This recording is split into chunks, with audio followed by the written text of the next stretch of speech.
আজকে হাটেতে চিংড়ি মাছের দাম ছিল খুবই কম, তাই বাবা আজকে চিংড়ি মাছ এনেছে। তাই মা আজকে একটা অভিনব চিংড়ি মাছের রেসিপি রান্না করছে, যেটা খুব কম লোকেই জানে।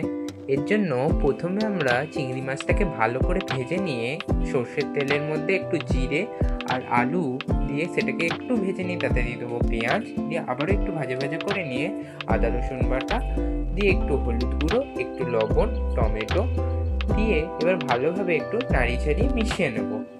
এবার এটাতে দিয়ে দেবো কয়েকটা কাঁচা লঙ্কা, একটু ভাজা ভাজা করে নিয়ে এর মধ্যে দিয়ে দেবো সামান্য পরিমাণে একটু জল, কিছুক্ষণ ঢাকা দিয়ে ফুটিয়ে নেব। তারপর যখন এটা ভালো করে ফুটে যাবে এর মধ্যে দিয়ে দেবো আগে থেকে ভেজে রাখা চিংড়ি মাছগুলো। তারপর ভালোভাবে কষিয়ে নেব। কষিয়ে নিয়ে একটু সামান্য পরিমাণে জল দেবো গ্রেভির জন্য। তারপরই ধনেপাতা ছড়িয়ে আপনি এটাকে পরিবেশন করতে পারেন। চিংড়ি মাছের রসা।